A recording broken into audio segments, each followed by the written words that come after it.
might just be striving to just play to win in this case. And here we are in a top 16 qualifier. It is going to be Mr. E with the Lucina against AverageAlex rocking out with the Aegis, and first strike going in favor of Mr. E. Now I know Final Destination it's honestly not that bad for Lucina in a lot of ways. Of course, Fire Emblem characters are like platforms, but since Lucina's plays so much neutral, FD can force you to interact with her sword aerials. The difference is that Mythra almost does that, but better in a lot of ways, because she can throw out more hitboxes and cover more space with her insane speed. And that speed alone could carry you into just a dominating presence in neutral, and it's a matter of, but it is a matter of what you do with it, because you got to hit those techs afterward. Their Achilles heel will always be off stage, so you got to tech those. Yeah, I mean, good awareness right there from Mr. E, just contesting with AverageAlex right there and just getting the stock. I mean, you got to be prepared to tech those. You got to be prepared at all times if you want to deal with a player like Mr. E, who likes to go for a lot of footstools as well. I feel like a lot of people forget that this man is known to be a footstool specialist, just gimping his opponents off stage. We haven't seen it much from him yet, but we have been seeing a lot of pressure coming out from E. But right now, sitting in a bad position as he has to deal with a Pyra who is ready to get this stock away. Oh, and that dash, amazing call. The up B out of shield will definitely do it, but that was almost a shield break as well for AverageAlex getting that. Many ways to have gotten that stock, but that's no text. Oh, take the jump, and that is a tool that I've been seeing a lot more on Twitter. That if you want to battle with the Aegis, if you have a character with a counter, you can definitely just put him in a bad situation, as we see right there. The side B countered played with the counter. Getting the stock is Mr. E once again, but now getting this damage piled up is AverageAlex as he's trying to even things back out. Alex really hasn't skipped a beat a lot of times. It's like, all right, I'm playing Aegis, I got edge guarded. Oh no, it's part of the character. Anyway, let me dominate neutral again. Let me force you on ledge. Let me play this game and switch to Pyra, who honestly isn't even that bad in a matchup like this. You get to contest range and are equally as floaty as Lucina, so it just comes a matter of spacing and counterplay. I love the usage right there, the blazing end right there to cover the high option, but getting the stock with the normal getup, and then the F tilt read will be AverageAlex evening things back out at one stock apiece. Has Mr. E's shield at so small right now. Yeah, it's still not even recovered fully. Has so much, and we're switching to Pyra, but the grab on the roll. Mr. E is just playing disadvantage. Finally getting the tech that he so rightfully needed if he wanted to survive. Right now, Mr. E on the driver's seat, but nothing to be comfortable with. No, didn't go for the up air. Instead, just trying to play the mix-up game, gets the landing and looking for up tilt now as a means of this high % kill scenario, but gets the nair out of shield, won't do it from center. At 171, though, this is going to need to be a big turnaround from Alex in order to win after you're winning in neutral, but not able to find it as the jump immediately caused E to like, all right, I'm going to turn around, I'm going to up tilt, cover all of this space. If you want to try and fish for a landing there starter, then you have to contest with my anti-air. Rock, paper, scissors, shoot. That is going to be a good game one going in favor of E. Mr. E, I should say, as everything just started panning out. I mean, from that first stock, you know, catching him slipping with the mistech, and then that second stock going off to the counter. Then that last stock, you know, everything just panned out perfectly for Mr. E to take that game one. As we are going to get another flat stage, that is Town and City, except we will be having platforms coming from time to time. No changes in characters. I don't see, I mean, AverageAlex did pretty well with the Aegis pick. It was just, E just started catching on to a lot of things that he should have been prepared for. And it's important to go to stage that not just you can play well on, but highlights your character's strengths. And Town and City does that incredibly well. For a tool of Mythras that we didn't see a ton from game one, and that being the...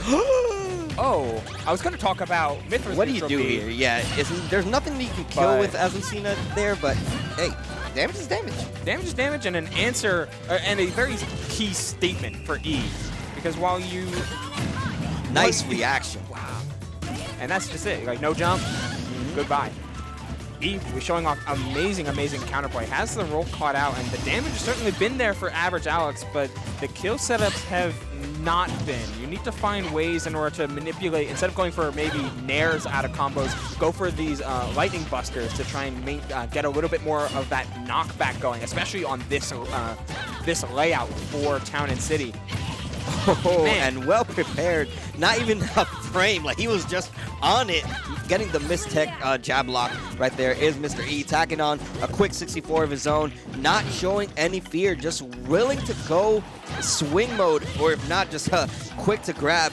As he already tacks on. What? Excuse me. He didn't land on the platform. The short hop instead of the full hop. That could have been a stock as well. Instead, you're just seeing a forward tilt, forward air. Switching back to Pyra. This is ledge trap mode.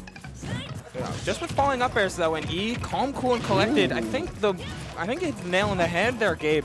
The answer to how, or the word for how E has been playing, basically the entire set, has just been prepared. Like, he's seeing how Alex is playing, and it's like, all right, this is how E just can operate, and I'm gonna wait for my moment and find the windows where I can hit. Very focused on making sure that the aerials are well spaced, well positioned, and well timed in order to open up and find the damage that he needs to maintain this lead. Yeah, you never want to force anything against the Aegis because you're just putting yourself in a pretty sticky situation if you do so. You want to respect a lot of the options that Aegis has to throw. But as a character like Lucina, who has the range and pretty good frame data to work around, it seems like E just knows how to play around the Aegis, especially this Mythra, who in most cases, often than not, is the character that gives a lot of players a hard time due to the quick, her quick options, her lack of lagless moves. Yeah, it's a whole lot of strong frame data on part of the Mythra, but because the range isn't as good as Pyra, and her speed is so blisteringly fast, you can play a very undershoot focused game, and E already does that naturally pretty well. So he's just forcing Alex into, hey, you have to approach me, you have to overshoot to approach me, and I'm gonna find so many dash back punishes. Oh, you're trying to tech in? Jump back forward air. Yeah. It's all about, for Alex to get back into this game, he has to force a lot more of a swingy type of nature in this game. Force scrambles and force E to be well on the back foot. Yeah. Right now, I mean, AverageAlex is trying to get some DI mix-up right there, but no need as the F-tilt comes in clutch, bring us to a final stock game. But this is a Mythra who has to bring it back really well. I mean, the bread and butter combos may be something to help AverageAlex, but it seems like Mr. E's not going to make it easy as he's covering every single get-up option that AverageAlex has been going for and not even letting him touch the stage. Yeah, just coverage, preparation, and positioning on a part of E as he takes apart AverageAlex bit by bit, neutral win by neutral win, ledge trapping to a T, and finishing it off with that back air. Well played from Mr. E overall. Understood the matchup, was like, all right, I'm playing a floaty sortie with solid range, and while Mythra can contest my range, her fast volley nature can make things a little bit too focused on approaching, and Pyra can get shut down by just proper spacing as the range is similar on either way, and E used his tools and used that understanding to the best of his ability. And it worked out beautifully. Yeah, dominant performance right there from Mr. E as he punches his ticket into top 16. Absolutely. And we have one more top 16 qualifier for winner's side at least. Loser side is still a lot to go, but we do have the winner's side, which is going to be going down to D-Dog versus Pelka. Ooh, very interesting. And another, I think one of the only like true New England reps is a lot of the Claim to Fame crew is more on the border, but still is in New York, in upstate. But Pelka coming down from the New England area and coming to make sure that they can try and get their own slice of the pie. Of course, amazing Snake Man has been working on some of that DLC Pack 2 secondaries a little bit, playing around with Sora a little bit, playing around with just like many players, experimenting with Steve, just see how broken he really is, trying to understand just how the character works, but primarily has been that Snake and a taste of Sora.